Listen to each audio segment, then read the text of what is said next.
Hello friends, myself C. Amit Gaur. After completing my CA काफ़ी लंबे समय तक हमने कोचिंग को एंजॉय किया है। और जब हम कोचिंग कराते थे तो स्टूडेंट से कॉमन वे में इंटरेक्शन होगा ही होगा। और उस समय स्टूडेंट्स की जो कॉमन क्वेरी होती थी और वही क्वेरी आज तक भी कॉमन वे में चलती आ रही है। और वो कॉमन क्वेरी क्या है? वो कॉमन क्वेरी है कि हम लोग रिजल्ट में क्यों बेटर परफॉर्म नहीं कर पाते, या सीए शूट में हम क्यों फेल हो जाते हैं सीए के एग्जाम्स में। नॉट ओनली सीए एग्जाम्स में, तो ऑटोमेटिकली ये वीडियो जो होगा वो सीए स्टूडेंट हों, चाहे आईसीडब्ल्यू हों, चाहे वो सीएस स्टूडेंट हों, चाहे वो क्लैट के स्टूडेंट हों, कोई भी प्रोफेशनल कोर्स के जो बच्चे होते हैं वो अधिकतर, अगर कोई मतलब जब रिजल्ट टाइट आता है या जब वो फेल हो जाते हैं तो उनका कॉमन वे होता है कि सर हमारी तैयारी में कहाँ कमी रह गई थी, हमने तो बहुत मेहनत भी की और इसके बाद भी हमारा रिजल्ट पॉजिटिव नहीं आ पाया। हम लोग कहते हैं कि ठीक है, जब हम कॉमन वे में स्टूडेंट्स के साथ ये इंटरेक्शन करते थे तो हमने जो कॉमन वे में गलतियां ऑब्जर्व की हैं, मैं उन्हीं गलतियों को बता रहा हूँ। तो हमने ये कॉमन वे में देखा है कि कॉमन वे में हमने उन गलतियों को 6 कैटेगरी में बाइफरकेट किया है। वही गलतियां आप देखें कि कौन कौन सी अधिकतर स्टूडेंट गलती करते हैं और कहीं उन गलतियों में आप भी तो नहीं शामिल हो रहे हैं। पहली गलती, कॉन्फिडेंस लेवल। होता क्या है कि आज की डेट में जब बच्चे 12वीं का रिजल्ट लेकर आते हैं, सीबीएसई से रिजल्ट लेकर आते हैं, तो सीबीएसई में आजकल नंबर आ रहे हैं 80%, 85%, 90%, 95% भी आज की डेट में तो कोई बड़ा इंपॉर्टेंट रिजल्ट नहीं है, वो भी बहुत कॉमन सा रिजल्ट हो गया। तो एक उनका कॉन्फिडेंस लेवल बिल्कुल अलग होता है। वो ये कहते हैं कि अजी अब तो हम कुछ भी कर जाएंगे जी, अब हमें कोई दिक्कत ही नहीं है, अब तो हम इतने सुपर इंटेलिजेंट हैं, हम तो चुटकियों में कर जाएंगे। तो उनके हिसाब से वो प्रिपरेशन लेवल ही अलग हो जाता है। वो ये कह देते हैं कि नहीं जी, अगर मतलब उनका थोड़ा कॉन्फिडेंस हवाओं में है तो हवाओं की वजह से वो थोड़ा सा शायद वो धरातल को भूल जाते हैं, और धरातल को भूल जाते हैं तो यहाँ पे थोड़ी सी गलती होनी शुरू होती है। चलिए, इस विषय पे और एक बड़ी बात, सभी सीए स्टूडेंट्स गिरीश आहूजा जी को बहुत अच्छी तरीके से जानते हैं, लेजेंड है हमारी इंडस्ट्री के। ठीक है, तो उनका एक कोट बताता हूँ। उनका कोट हमारे टाइम पे था, तो वो कोट हम कहते हैं कि आज भी कहीं ना कहीं काफी हद तक एप्लीकेबल है। वो ये बोलते थे कि बेटा जी, जिस बच्चे के सीए में जिस बच्चे के 12वीं में 90% नंबर आए हैं, वही ये उम्मीद करे कि वो सीए पास हो जाएगा। वो भी हमारे टाइम की बात कर रहे हैं, मतलब 98 के आसपास की बात कर रहे हैं। तो ऑटोमेटिकली आज की डेट में तो मार्किंग और ढीली हो गई है, तो ये पैमाना थोड़ा और ऊपर खिसक जाएगा। बट स्टिल चलिए, तो वही कहते थे कि नहीं जी, 90% जिस बच्चे के 12वीं में आते हैं वो ग्रेजुएशन में आते आते 70% पे अटक जाता है, और ग्रेजुएशन के बाद जब वो सीए में आता है तो वो 50% अटक जाता है, मतलब 20% की डिक्लाइन होती चली जाती है। उसके पीछे उन्होंने कहा कि इसके पीछे कहीं ना कहीं एग्जाम, मतलब जो हमारे एग्जाम्स हैं उनका पैटर्न, उनके मार्किंग पैटर्न में थोड़ा सा डिफरेंस तो है ही है। तो वो एक एग्जाम्पल देते थे, उन्हीं का एग्जाम्पल को हम दोबारा से वो कर रहे हैं। टेक फॉर एग्जाम्पल कि क्वेश्चन है फैक्टर अफेक्टिंग डिमांड, इकोनॉमिक्स का एक क्वेश्चन है फैक्टर अफेक्टिंग डिमांड, और इसमें काफी सारे फैक्टर होते हैं। तो हम ये मान के चलते हैं अभी फिलहाल के लिए कि वो फैक्टर है 15 फैक्टर्स हैं जो कि डिमांड को अफेक्ट करते हैं। तो सीबीएसई जब क्वेश्चन पूछता है तो सीबीएसई क्वेश्चन पूछता है write down any 10 factors affecting demand. 15 में से 10 ही पूछे गए। अब किसी भी बच्चे ने अगर 9 पॉइंट भी याद कर लिए तो वो 9 पॉइंट लिख कर आएगा। 9 पॉइंट का मतलब है कि सीबीएसई उसे सीधा सा 10 में से 9 नंबर दे देगी। 10 में से 9 नंबर दे देगी, इट मीन्स उसके तो 9 नंबर आ गए, 90% आ गए। 90% पे आज की डेट में जैसे हम लोग कहेंगे कि 90% वाला बच्चा। अब यही बच्चा जब ग्रेजुएशन में जाएगा तो ग्रेजुएशन में यही क्वेश्चन चेंज हो जाएगा। ग्रेजुएशन में यही क्वेश्चन क्या चेंज हो जाएगा? Write down the factors affecting demand, not only 10। जो 12वीं में था कि भाई ओनली 10, तो वो ग्रेजुएशन में आते आते क्वेश्चन चेंज हो जाएगा फैक्टर अफेक्टिंग डिमांड। अब बच्चे ने थोड़ी सी ज्यादा मेहनत भी करी क्योंकि थोड़ा सा मैच्योर भी हो चुका है, प्लस पहले से 12वीं के याद है उसे पॉइंट, तो थोड़ी सी और मेहनत करने के बाद अब उसे 11 पॉइंट याद थे। 11 पॉइंट याद थे तो ऑटोमेटिकली कितने मतलब परसेंटेज में कहें तो 15 में से 11 पॉइंट हो गए, तो इट मींस टीचर कहेगा भाई अच्छा 70% तो इसको पॉइंट याद है। 70% का मतलब है अब उसे 10 में से 7 मिल जाएंगे। जैसे ही 10 में से 7 मिले तो अब उसका ओवरऑल रिजल्ट क्या हो गया? 70%। अब आ जाइए हमारे सीए इंस्टीट्यूट में, हम मोटे तौर पे सीए इंस्टीट्यूट के लिए करेंगे कि सीए इंस्टीट्यूट ऐसे केस में मार्किंग पैटर्न क्या करेगी। सीए इंस्टीट्यूट कहेगी भाई साहब इन्होंने कितने अटेम्प्ट किए, तो मान के चलिए आप उस बच्चे ने सीए इंस्टीट्यूट में जाके और थोड़ी मेहनत ज्यादा करी है, तो अब उसको 11 से 12 फैक्टर याद हो गए। 11 से 12 फैक्टर वो लिख के आता है, और 12 फैक्टर जब लिख के आता है तो हम सीए मतलब जब मार्किंग होगी तो सीए इंस्टीट्यूट कहेगी भाई साहब पहले तो ये देखो कितने नंबर, कितना अटेम्प्ट किया, तो हम कहेंगे 15 में से 12 पॉइंट, मतलब 80% अटेम्प्ट किया। 80% अटेम्प्ट किया तो 80 में से 80 नंबर नहीं मिलने वाले आपको, 100% तो सीए इंस्टीट्यूट में नंबर नहीं देगी ना आपको, स्पेशली अगर थ्योरी का सब्जेक्ट हो तो बिल्कुल ही नहीं मिलने वाले हैं। तो थ्योरी में नॉर्मल कोर्स ऑफ एक्शन में अगर हम थ्योरी में और भी जाए डिटेल में देखें तो सीए इंस्टीट्यूट में टॉपर्स जो होते हैं वो 70 और 80 75% के बीच में कहीं टॉप कर जाते हैं। इट मीन्स जो टॉपर है, जो बहुत अच्छा लिख के आता है, वो 70% लेकर आता है। हम मान के चलते हैं कि अब आपने 12 पॉइंट लिखे, अब आपने भी बहुत अच्छे लिखे, तो वही 70% आपको मिल जाएंगे। 70% मिलेंगे, इट मीन्स आपने 80% अटेम्प्ट किया, उसका 70% आपको मिलेगा, इट मीन्स 5.6 मार्क्स। 10 में से 5.6, अगर 5.6 तो ये तो हमने तब माना जबकि आप बहुत अच्छा बिल्कुल टॉपर के लेवल की क्वालिटी दे रहे थे। अब इतनी क्वालिटी अगर थोड़ी सी भी क्वालिटी में मिसमैच हुआ तो ये नंबर डिक्लाइन होकर तुरंत 5 पे आ जाएंगे। जैसे ही 5 पर आएंगे तो आप बिल्कुल बॉर्डर पे ही हो, पासिंग बॉर्डर पे। तो हम कहते हैं कि जहां थोड़ा सा डिक्लाइन हुआ वहीं बच्चा गया। ये है आपका ओवर कॉन्फिडेंस लेवल। जब बच्चे कहते हैं अरे हमने तो 12वीं में इतने नंबर लिए थे तो अब हम सीए में तो फोड़ देंगे, तोड़ देंगे, सबको पीछे छोड़ देंगे, ऐसा नहीं होगा। एक दूसरी गलती कॉमन वे में कुछ उल्टा बोलते हैं आप कि भाई ये तो एक कॉन्फिडेंस लेवल ये है। एक्चुअली हाँ, एक और कॉन्फिडेंस लेवल का एक और किसी स्टूडेंट से हमारी मुलाकात हुई तो उस स्टूडेंट की जब हमने उनसे इंटरेक्शन किया तो उन्होंने क्या बोला, सर मैं पूरे 3 महीने तैयार करता हूँ, 3 महीने पेपर की तैयारी करता रहता हूँ, जब पेपर से 15 दिन पहले आते हैं तो मेरे को लगता है सब कुछ तो मैंने पढ़ रखा है, 2-3 बार रिवीजन कर रखा है, अभी इन चीजों को बार बार क्या पढ़ना है। तो हम तो उस समय 15 दिन, लास्ट के 15 दिन छोड़ देते हैं। मैंने कहा पांडे जी ये तो बहुत बड़ी गलती कर रहे हो आप लोग। अगर ये कर रहे हो तो आप जिंदगी भर सीए में पास नहीं हो सकते, अगर ये कॉन्फिडेंस लेवल है आप लोगों का। तो प्लीज ये गलती ना करें। तो ये भी ओवर कॉन्फिडेंस की निशानी है। अब कुछ स्टूडेंट उल्टा भी कर जाते हैं, कुछ स्टूडेंट उल्टा कर जाते हैं, अंडर कॉन्फिडेंस हो जाते हैं। अंडर कॉन्फिडेंस होता है तो वो कहते हैं सर हमारे बस की मैथ नहीं है, मेरे को तो मैथ से बहुत डर लगता है। कुछ स्टूडेंट कहते हैं मेरे को थ्योरी से बड़ा डर लगता है। भाई जब अगर आपको डर लगता है तो फिर तो आप लोग कोशिश ही नहीं करते। आप कोशिश ही नहीं करोगे तो फिर रिजल्ट क्या होगा। अगर किसी बच्चे को पानी में स्विमिंग के लिए छोड़ा जाए कि भाई स्विमिंग कर, और वो स्विमिंग के लिए हाथ पैर ही ना मारे तो स्विमिंग कर पाएगा? नहीं कर पाएगा, डूबेगा ही डूबेगा।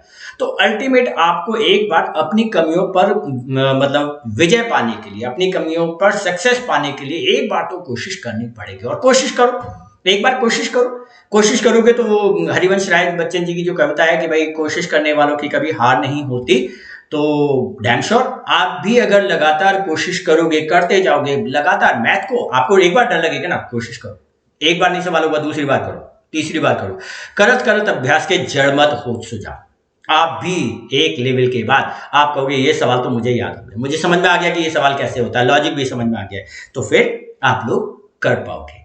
अंडर कॉन्फिडेंस वाले बच्चे, जितने भी जिन बच्चों का कॉन्फिडेंस लेवल बहुत नीचे ना हो, तो उनको मैं हमेशा अपना एग्जांपल देता हूं कि भाई साहब 12वीं में हमारे जो भी रिजल्ट रहे होंगे, बेशक हम कहें कि भाई हमारा रिजल्ट कैसा रहा था, उस रिजल्ट को यहीं से कंपेयर कर सकते हैं कि हम लोगों ने ग्रेजुएशन की श्यामलाल कॉलेज से।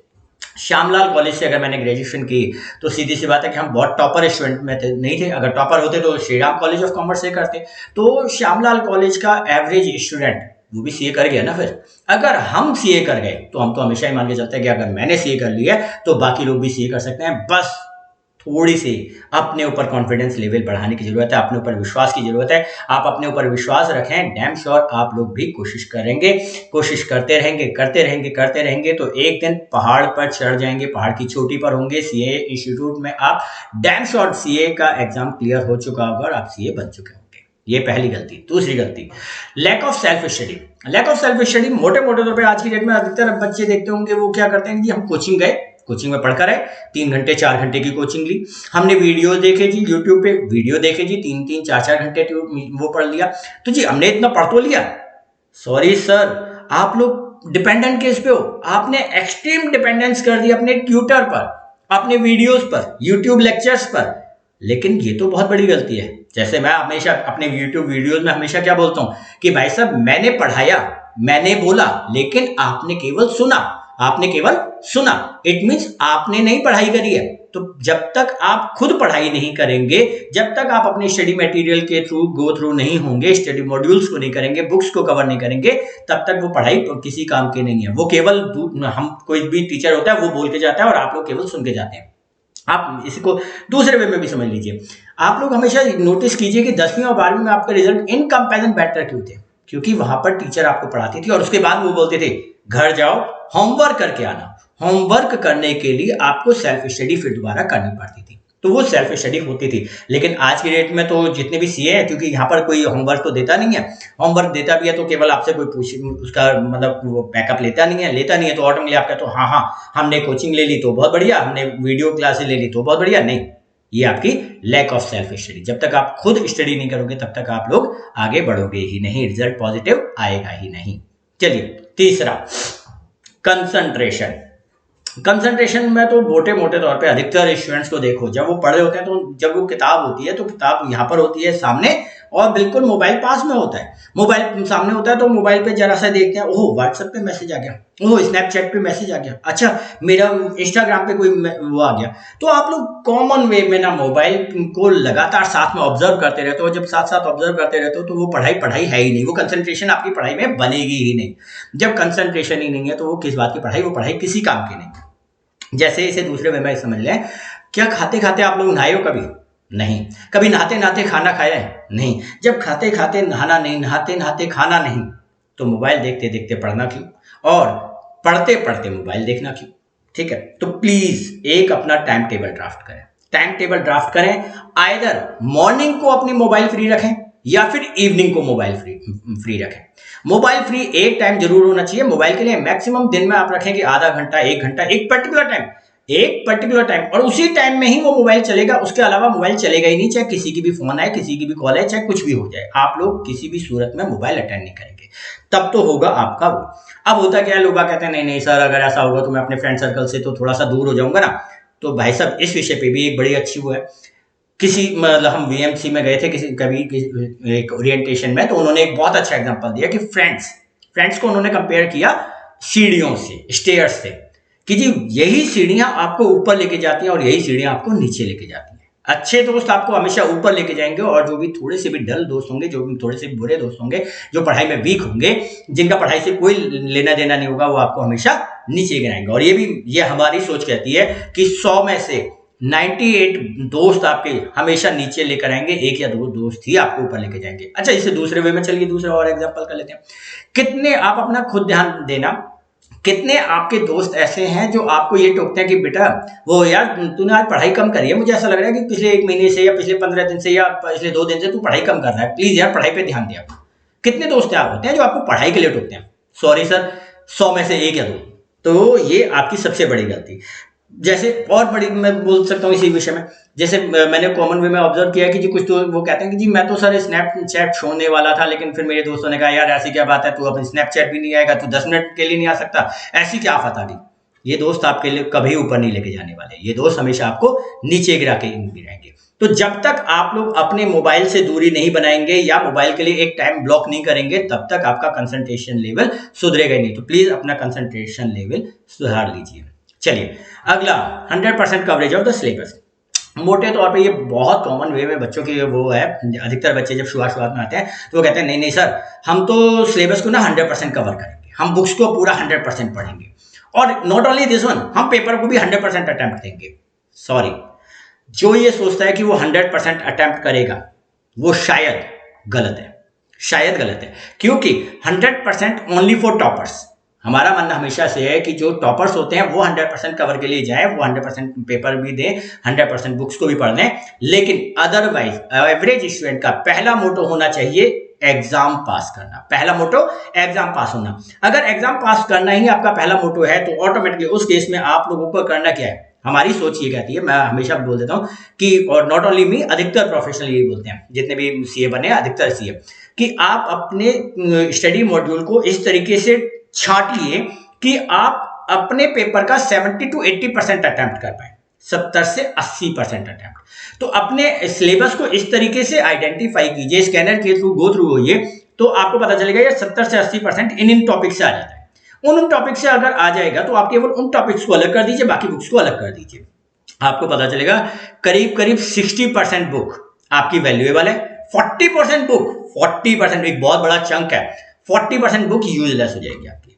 जैसे ही आप 60% को कवर करेंगे आप आराम से पेपर पास हो जाएंगे। हाँ, लेकिन यहां पर हम हमेशा ये बोलते हैं, जब आप 60% को ही पढ़ रहे हैं तो प्लीज इसमें अपने कंसेप्ट बिल्कुल क्लियर कर लीजिए। इसमें यह मत कीजिएगा कि कंसेप्ट क्लियर नहीं है, कंसेप्ट आपका क्लियर होना चाहिए, लॉजिकल है। कोई बच्चा 100 पेज पढ़ रहा है और आप केवल 60 पेज पढ़ रहे हैं, तो उन 60 पेजों में तो इतनी अच्छी मेहनत कर लो ना कि भाई उस केस में आपकी अटेम्प्ट करने की क्वालिटी ऑफ आंसर इतनी क्वालिटी जबरदस्त हो कि टीचर 10 बार सोचे यार इसने बच्चे ने इतना अच्छा दे दिया कि इसका नंबर काटूं तो काटूं कहां, उसे सोचना पड़े बार बार। ठीक है, तो ये हमेशा होना चाहिए। मेजोरिटी स्टूडेंट ये हमेशा हम देखना, अपने कभी भी फेलियर स्टूडेंट क्या करते हैं, पिछली बार मैं 80 नंबर का अटेम्प्ट करके आया था इसलिए फेल हो गया, इस बार तो मैंने कोशिश करी 90 नंबर का अटेम्प्ट करा फिर भी नहीं हुआ। नहीं सर, आप 100% के लिए मत जाओ, आप जाओ केवल 70 से 80%। आपको पता चलेगा कम मेहनत करनी है, कम पेपर देना है, कम आंसर शीट भरनी है, लेकिन बस अपनी क्वालिटी इंप्रूव कर लीजिए। अगर आप क्वालिटी इंप्रूव कर लेंगे डैम श्योर आपका रिजल्ट पॉजिटिव हो जाएगा। चलिए अगला, सेलिंग टू बोर्ड्स। ये भी कॉमन वे में हम लोग आजकल ऑब्जर्व कर रहे हैं, आजकल काफी टाइम से ऑब्जर्व कर रहे हैं कि अधिकतर स्टूडेंट्स आएंगे वो कहेंगे सर हमें ना मतलब फाइनेंशियल जरूरत है, पैसे की जरूरत है, या फिर हमारे सारे दोस्त नौकरी करते हैं, अगर वो नौकरी करके सीए कर सकते हैं तो हम भी नौकरी करेंगे। तो वो क्या करते हैं, एक तरफ पढ़ाई भी करनी है और एक तरफ पैसा भी कमाना है। सॉरी, जब आप ये कहते हैं ना कि मैं दो नाव पे पैर रखूंगा तो दो नावों पे उनकी सवारी आसानी से नहीं होगी, आप बीच में डूबेंगे ही डूबेंगे। बहुत गिने चुने कोई किस्मत वाले होते हैं या जो कुछ एक्सट्रीम जिनके पास टैलेंट होता है वही दो पैरों पे दो नावों की सवारी कर पाते हैं, अदरवाइज नहीं होता। इसे मेरा अपना एग्जांपल, मैं मतलब अपना एग्जांपल इन द सेंस कि मेरा ये हमेशा स्टूडेंट्स को बहुत कॉमन एग्जांपल देता हूं कि भाई कृष्ण भगवान थे, उनकी दो माताएं थी, यशोदा माता और देवकी माता। यशोदा माता के साथ जब भगवान कृष्ण थे तो देवकी माता उनसे दूर थी, और जब देवकी माता के पास गए तो यशोदा मैया दूर हो गई। तो एक समय पे तो कृष्ण भगवान भी दो माताओं को एक साथ उनका बेनिफिट नहीं एंजॉय कर पाए, उनका प्यार एंजॉय नहीं कर पाए। तो आप ये अपने से उम्मीद कैसे कर सकते हैं कि लक्ष्मी माता और सरस्वती माता दोनों आपके साथ एक साथ आ जाएंगी? नहीं आएंगी भाई। तो ऑटोमेटिकली आपको क्या करना पड़ेगा, आपको ये करना चाहिए, एक स्टूडेंट को जब तक वो स्टूडेंट है, जब तक वो पढ़ाई कर रहा है, प्लीज उस दौरान लक्ष्मी माता को कहे कि माता मेरे को मेरी भूल चूक क्षमा करें, कुछ समय के लिए मैं आपको त्याग कर रहा हूं, मैं कुछ समय के लिए आपके ऊपर नहीं ध्यान दे रहा हूं, अभी मेरा ध्यान केवल सरस्वती माता पे है। जिस दिन मेरी सरस्वती माता की पढ़ाई पूरी हो जाएगी, सरस्वती माता का आशीर्वाद पूरा हो जाएगा, तो मैं वापस लक्ष्मी माता के पास आ जाऊंगा, माता अब मेरे को आप ध्यान दो, आप मेरे ऊपर कृपा करें। तब वो नौकरी करें ना, तब पैसा कमाने के लिए जाए, उससे पहले प्लीज ना जाए। तो ये जो दो नावों की सवारी है, ये बहुत कॉमन ऑब्जर्वेंस है जो फेलियर होने का एक अगला रीजन निकलती है। And last but not the least, reason to be a CA. आप बच्चों से पूछो कि भाई आप लोग सीए बनना चाहते हैं, क्या रीजन है? रीजन कोई रीजन ही नहीं है, कोई मोटिवेशन फैक्टर ही नहीं है भाई। मोटिवेशन फैक्टर तो आपको चाहिए ही होगा, मोटिवेशन फैक्टर के बिना तो कोई भी अच्छी आपकी हिम्मत ही नहीं होती, मन ही नहीं कर रहा होता कि भाई मैं क्यों पढ़ाई करूं। तो जब तक मोटिवेशनल फैक्टर नहीं है तब तक आप लोग नहीं पढ़ेंगे। मोटिवेशनल फैक्टर क्या हो सकता है? Good future. मैं कहता हूँ जी, मैं मान के चलिए, मैं अपना एग्जांपल दूं कि मुझे ऐसा लगा कि यार मैं तो बावपुर में रहता था, अरे यार ऐसी जगह पे नहीं, तेरे को आगे बढ़ना है, ठीक है, या हमारी फाइनेंशियल पोजीशन शायद कमजोर है, मुझे आगे बढ़ना है, ठीक है। तो ये अंदर से एक मोटिवेशन है कि मेरे को अपना फ्यूचर सुधारना है, मुझे अमीर होना है, पैसा कमाना है, उसके लिए मेरे को पढ़ाई करनी पड़ेगी। तो ये एक मोटिवेशन फैक्टर हो सकता है।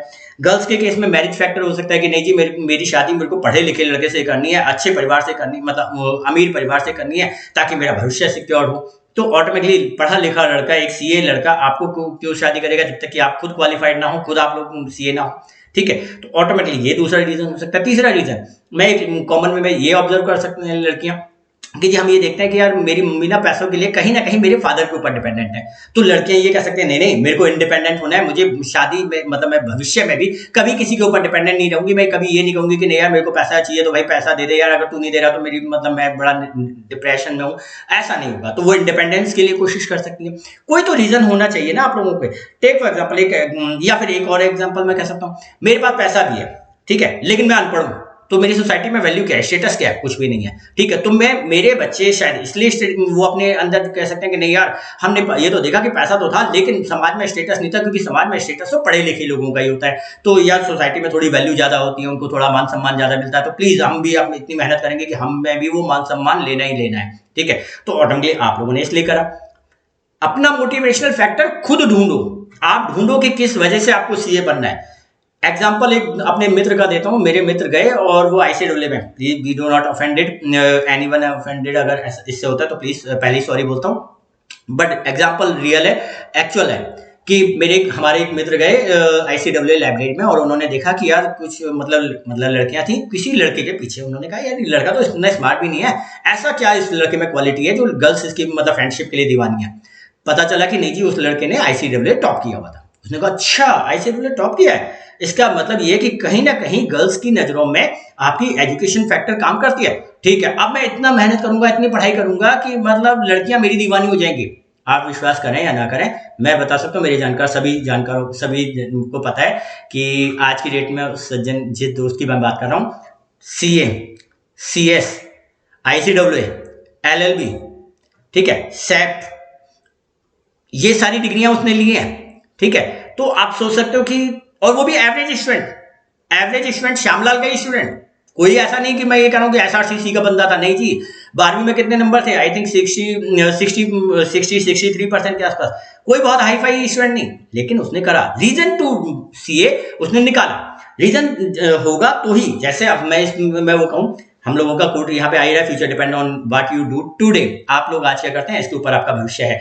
फिर से हमारे लेजेंडरी गिरीश आहूजा जी का कोट। गिरीश आहूजा जी कहते थे, बेटा जी 3 साल CA में आए हो, 3 साल मेहनत कर लो, 3 साल मेहनत कर लो, रगड़ के मेहनत कर लो, सो दैट अपनी जीवन के जो आगे के 30-35 साल हैं नौकरी के कमाने के, वो आप आराम से कमा पाओ, कंप्लीट ऐश कर पाओ। और वरना उल्टा भी हो सकता है, आप 3 साल खूब ऐशो आराम करो, अपने पैसे, माँ बाप के पैसे लुटाओ, लेकिन बाद में 30-35 साल खूब रिगड़ना, खूब पैसे कमाने के लिए मेहनत करते रहना, ऐश तो नहीं मिलेगा आपको। CA की फुल फॉर्म ही वो ये बोलते थे, कंप्लीट ऐश। जो कंप्लीट ऐश करेगा वो, उसको आज मेहनत करनी पड़ेगी। तो ये आपका बेसिक रीजन हो सकता है। इसके बाद एक last but not the least, हमेशा याद रखिएगा, बहुत कॉमन स्टूडेंट एक बहाना देते हैं, सर हमने मेहनत की थी फिर भी नहीं हुआ, हमारी किस्मत खराब थी। सॉरी सर, मेरी सोच के हिसाब से केवल और केवल अगर मैं ये कहूं कि भाई किस्मत और मेहनत, तो हम कहते हैं 80-20 का रेशियो होता है। 80% आपकी मेहनत रिजल्ट लाती है, 20% आपकी किस्मत लाती है। कभी कभी ऐसा हो सकता है कि किस्मत आपकी 20% का केस आ जाए कि भाई किस्मत खराब हो, तो उस समय आप फेल हो जाएंगे, लेकिन 80% मौकों पे आपकी मेहनत आपका साथ देगी। आप अगर लगातार मेहनत करते रहेंगे, कोशिश करते रहेंगे, तो 101% आपका रिजल्ट भी पॉजिटिव आएगा, आप आगे बढ़ेंगे, कहीं कोई दिक्कत नहीं आ सकती। आप लोगों को बस मेहनत करनी है, लगातार कोशिश करनी है, और बस कोशिश करते जाओ। कोशिश करने वालों की फिर से हार नहीं होती। डर के क्या समथिंग, डर के नाव चलाने वालों की नौका पार नहीं होती, समथिंग, तो समझ लीजिए। अल्टीमेट इस वीडियो के बाद हम ये उम्मीद करेंगे कि आप लोगों को अपनी गलती आइडेंटिफाई करने में हेल्प मिली हो, और अगर हेल्प मिली हो तो आप अपनी गलतियों को ओवरकम आए, ताकि आपका रिजल्ट भी पॉजिटिव आए। अगर रिजल्ट पॉजिटिव आए तो हम यही चाहेंगे, इसी शुभकामनाओं के साथ, कि आपका रिजल्ट पॉजिटिव आए, अपनी गलतियों को सुधार लें। ठीक है, मैं अपने आपको विश्राम देता हूँ। धन्यवाद।